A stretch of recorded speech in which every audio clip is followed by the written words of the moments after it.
Hello, kids.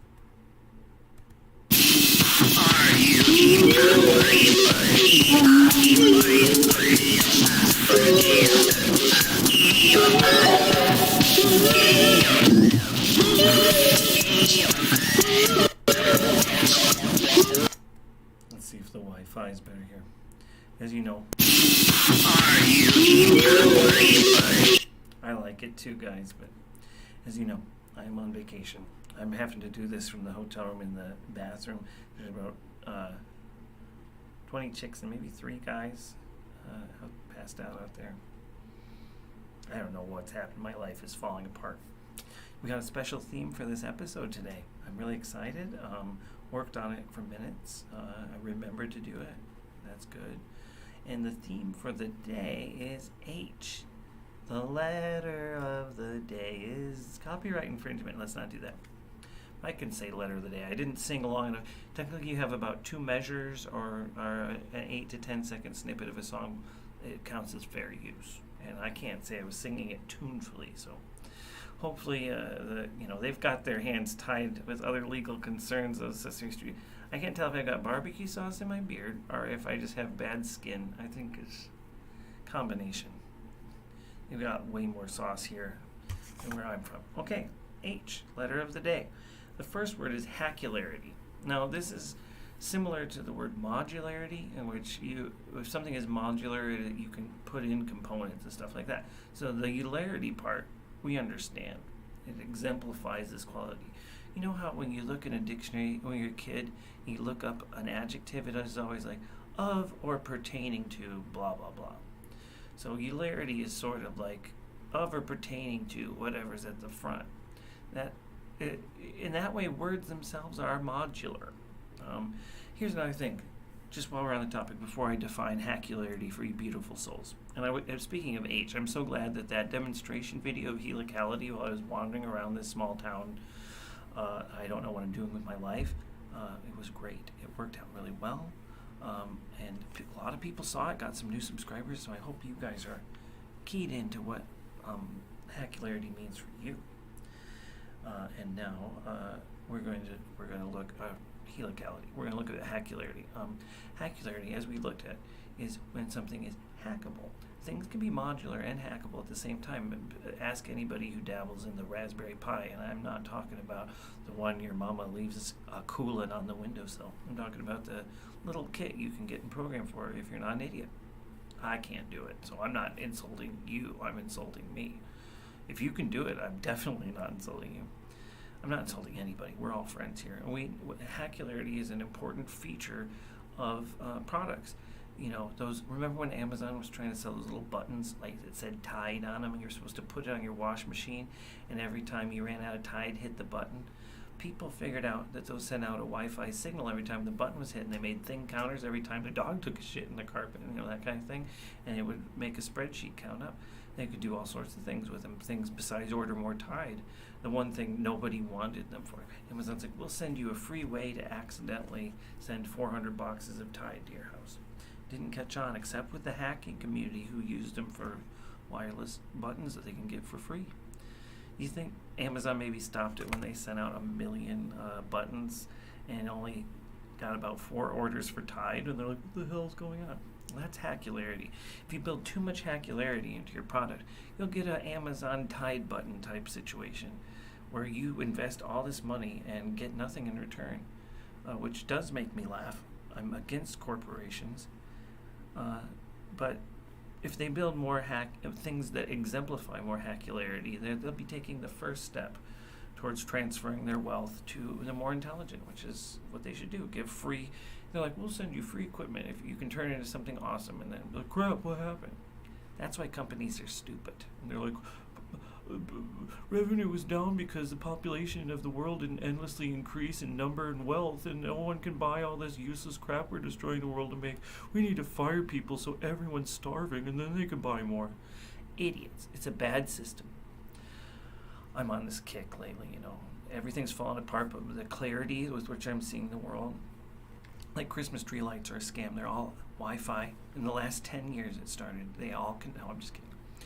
They don't all do it, just the blue ones. They connect and they send information. Very important information. We are a blue light. And they can triangulate on that, though. Just the one piece of information on its own is not enough. But with sufficient quantity, they can triangulate on any number of blue lights. It gives them full access to the grid. Once you plug those lights in, they have full access to the electric grid. Okay? Full access. Too much Hacularity. See? You thought I was just going on a tangent. Well, we don't do that here at Language Level Up. All language is connected.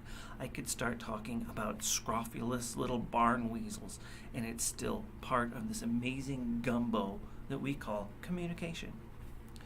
You know, what is it that Stephen Fry once said on A Bit of Fry and Laurie? He can say this sentence knowing with full certainty it has never before been uttered in human existence, which now it has because I've watched the show a million times. Even if it was just me, it had been uttered a million times. Hold the newsreader's nose squarely, waiter, or friendly milk will countermand my trousers. I'll never forget that. I had similar thoughts when I was young. You could just think of something weird enough and no one's ever said it, but it's still part of the gumbo. You can throw stuff in. You can even throw in some new ingredients, but they won't be new for long, buddy. They'll either be forgotten or they'll be normal. So enjoy your gumbo. That's just word one, okay? This is how we do it. We do not stop. The language pours forth. Word two of our H letter of the day. Please excuse I'm like Sonic the Hedgehog. Here, let's just go with it. Sonic the Hedgehog moved to the side very quickly in a lateral movement that impressed me with its sheer speed. For a second, the world became pure darkness because I was moving faster than the speed of light, and then it's sort of whoosh. But just look at this and not at this. Okay, I don't care. There's nothing you can do to me. I did change my pants that were covered in barbecue sauce, but that's about as much dignity as I have, and if I weren't going out, I wouldn't have. Harmonosity. This is a great word. It's a fun word. It's not an evil word. It has harm in it, so you think, oh, but really the root is harmonic, which is less harmful unless it's really loud. A note for safety purposes, my legal team has advised me, all sounds played loud enough can be harmful. The decibel scale is algorithmic, so it actually goes up double for every 10-point increase. So watch those decibels. I know you're all carrying your decibel meters around, actively check. Like, you stand next to an airplane, it's taking off. You're like, why did someone let me come here? I'll tell you why they did. Because they made a mistake, because you shouldn't be there, because you're going to get deafened. Your decibel meter might break. They shouldn't let you do that for a reason. Harmonosity is a great word. It combines the concept of harmonics and harmonies, which I hope you're familiar with. It is the playing of two musical notes at the same time, two musical notes that are denoted by a positive or pleasant correspondence. You can play the worst harmonies in English, which I think are English, Western music. See how linguistically I think about these things. That are called tritones, that are very gross, but they're still harmonies. You know, it's difficult to listen to. They're very unresolved and clangorous. They are not musical. They do not sound musical to many people. They were called the devil's chord or the devil's interval, I think. Interval is the distance between notes. So, but those, while not pleasant and not used in Western music, would be great for tracking harmonosity. Harmonosity is the velocity or speed. Velocity means speed, with which the harmonic pulses, are what they call binaural beats, occur when there's two notes in unison. They create interference patterns, like throw two rocks into a lake and they'll start rippling. Where those ripples meet, the crests will amplify. If two peaks of a wave touch, they'll amplify. Two troughs touch, they'll cancel out. And anything in between, various analog states of full or non-full canceling or amplification. The rate at which this complexifies, that's kind of a CEO term. See, we get down in the grittiness of language. If I use a word that's perfectly good, meaning that I don't like the source, like Bezos-y corporate pigs, I'll throw it out. It complicates. Why say complexify and reveal yourself as a douchebag? Well, you could say complicate and sound like a person who speaks English and isn't a douchebag. Well, they might be a douchebag, but you're not giving the game away just because you wanted to express the concept complicates. quickly complicates the more factors are added in. Throw in 15 pebbles. Whoosh. The state of the amplification reinforcement. Think of the amplification as reinforcement. The waves reinforce and then multiply or canceling out, and the various in-between states becomes extremely complex. It doesn't ify, it just becomes complex. We have these beautiful verbs. We can use them instead of just adding a suffix to it. It could be very nice to add a suffix to a verb, but when you're doing it to sound smarter than someone who knows that complicates is already a word, you're an idiot. And if you're really rich and you do that, you're probably an asshole idiot. You can be an idiot without being an asshole, and it's fine. No one can help that. It's the asshole part that I don't like. And when you combine the two, it becomes dangerous. Combine asshole, idiot, and money, and you get douchebag. Arguably just some drunk douchebag. So this is the reason this is important. Like, think of a song like when the Beatles did You Really Got a Hold on Me, and George sings the lower part and John the higher part, which is kind of unusual, especially in early Beatles songs. Usually John would sing the lower part and Paul would sing the higher part, but this was a great duet between George and John's voices, blended beautifully. And if you listen to that song, because they're singing such close parts, their voice is great, especially if you are lucky enough to be able to sing this song with somebody who can sing it properly, as the song guy on YouTube. He's like, you must sing it properly. It's a very nice, it's like a school for learning, and you sing it, but you must do it properly. He's a great guy. He's taught me a lot about singing. Anyway, if you're lucky enough to watch his videos, Galeso Fruta, you must watch them properly, though. If you watch his videos, he'll teach you how to sing this, if you can sing, and then you find a friend, teach them how to sing, make them watch the video, and you sing this song together. And you will hear the air vibrating between you and your singing partner. It's a unique and lovely feeling. And that vibration is, if you could track the speed with which those binaural beat pulses are coming, is the harmonosity. So the harmonosity for that song is low because the tones are close, but it's those slow, low beats that become very powerful waves that you can feel in the air. So it's a lovely thing to explore, especially if you and your buddies are of a singing mind and you're out at a campfire watching me for some ungodly reason, drinking your tequila shots, or I don't know what people do. You probably vape tequila these days. But whatever you do, you're doing it, you're singing, and you're like, holy crap, now you know what that is. You know, now you know what that is. It's harmonosity. And it's a beautiful thing. Next one, we like our biology as much as we like it. Well, not as much, but a lot. You can discuss it with language. So we're going to get into another lovely H word, and it is an H word that comes to us from Greek or Latin. Hey, I don't know every language. That's too much. And it's beautiful. It's also very scientific, very technical, but it's related to dinosaurs, my favorite type. And it is with H. I didn't have to force it in there. I just it's amazing how these things fall into place. It's like I know what I'm doing, and I swear to you I don't. It's a tricky one. It's Haplodeploidocus. Haplodeploidocus. Diploidocus. See what I mean? You got to deploy the docus is a good way to remember this. And when I lose focus, I forget to deploy the docus. So that's what happened there earlier. It wasn't okie dokie. I needed to deploy that docus. So it's haplodeploidocus. Now I'll never forget it. And neither will you. Through the power of language. I use language to teach you language. Double language. You're probably wondering, now they've managed to pronounce this monstrosity of a word, what it could possibly refer to. Well, we all know the diplodocus, or as the many Brits insist on wrongly saying, the diplodocus, a jaguar from a Nicaraguan jaguar stole my diplodocus and cased it in aluminium. I'm not going to say you're wrong, and I'm sorry, that was a mocking tone. I'm not going to say you're wrong. I'm not going to say it. But that's not, I wouldn't say that. I'd say a Nicaraguan jaguar coated your diplodocus in aluminum, and I'd be right. I'm not saying you're wrong. I'm not saying you're wrong. Come at me. If you buy an airline ticket from England, I know the difference between England and the United Kingdom, so you're not going to be pissed at me about that. Come to the Midwest to find me because you're mad I said that. Please just give that money to people who are starving. God, this big man thing, British people can be mean. The sweet ones are sweet. Obviously that's true, but rudeness is accepted more in England, I find. It's like considered just a normal way of communicating. Puts chips on people's shoulder, and then those people are judged. British youth still don't feel, men in Britain, young men, still don't feel they can talk about their feelings. It's a problem you need to address, England. I love you. All my favorite stuff comes from you.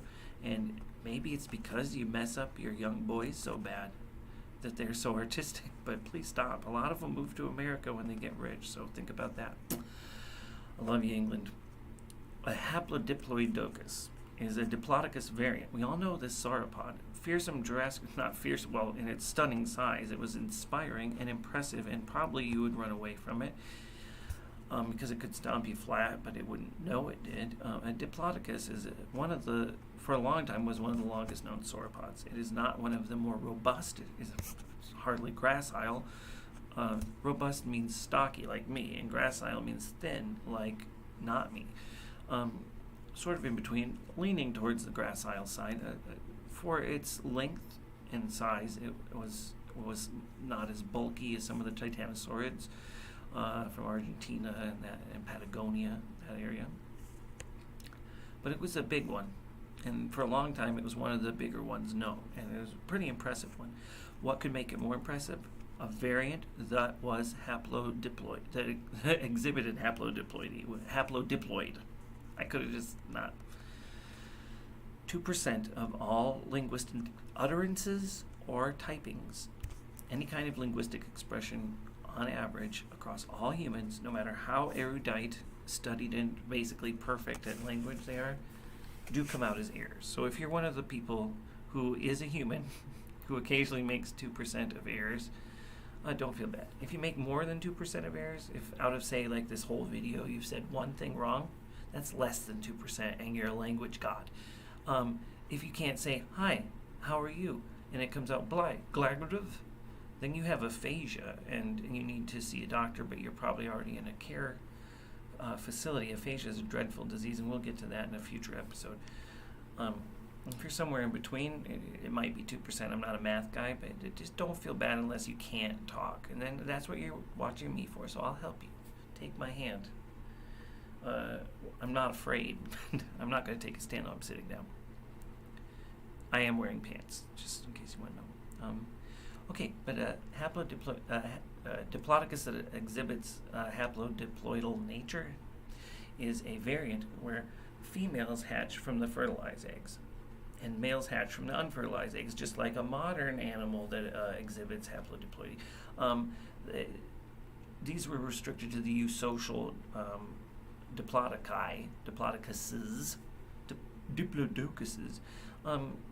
So it wasn't. They were a less common variant, found more in southern Central America. Not Central America as in what we call Central America now. I'm sorry, that was a very U.S.-centric way of expressing it. Southern Central United States, what is now. Well, obviously, it wasn't then. I think they were just 13 colonies. Okay, enough on the eusocial dinosaurs. A fascinating party trick, but it won't come up much. We got to wrap this up. It's almost midnight here. And we've got one more H-based doozy for you. H. I want it back to the Brits. H. They struggle with it. It's like the R. They're like, hello. How are you today? Hello. And then you're like, are you going to get in the vehicle? And they're like, what? This car? And it's like if car were spelled C-A. I've mentioned this before. They would call it a car. Car. But because it's spelled C-A-R, they call it a car.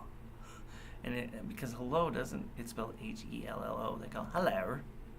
It's very odd. Why do you do this? Why do you... I love you guys. I'm sorry. Mixed up. I sound like I'm trying to start the second war for independence or something. I'm sorry, guys. All my favorite stuff comes from over there. The last word, it's a very Brit-leaning word, and it's a great word, so kudos to you. You spawned the language, right? It's hemibemstrous. And this is a great word. This is for when it applies to youth, particularly male youth, but not because of a male connotation to the word, simply because, guys, young guys, it's for someone who is a youth who is half obstreperous and half bumptious. These two qualities often go together. And, obstreperous is someone who is not treating you with the appropriate respect, and a bumptious person is someone who is unnaturally self-important or has a heightened sense of self-importance or aggrandizement, self-aggrandizement. They could aggrandize others too, but if they're acting in a bumptious manner, they're acting as though they're a hemi-bumptious person basically thinks they're half hot shit and they're half rude to you. They might be slightly snide and slightly arrogant, but not so much that you feel right complaining, especially if it's somebody else's kid. And it's almost always, this word's always kids, but it's always someone else's kid. When it's your kid, you're like, this is a problem, this is a problem. When it's someone else's kid, you're like the piece of, rude little piece of crap. And if your kid did something, you're like, well, he has had a long day. So I understand this. If I ever see my kids again, I'll tell them how sorry I am about how things have gone down. But, that's hemi-bemstress. They can be bemstress as they want. Anyway, I hope I didn't wake up any of those people. I'll just see. I think one of them might be waking up because they keep tapping at the door.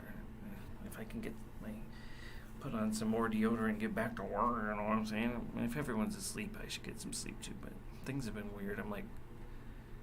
Things have just been weird. Okay, you guys are great. My language learning lovelies. I'm sorry I didn't call you that at the beginning. I'm sorry, no theme song. I gotta go. Oh God, I gotta go. Yeah, they're definitely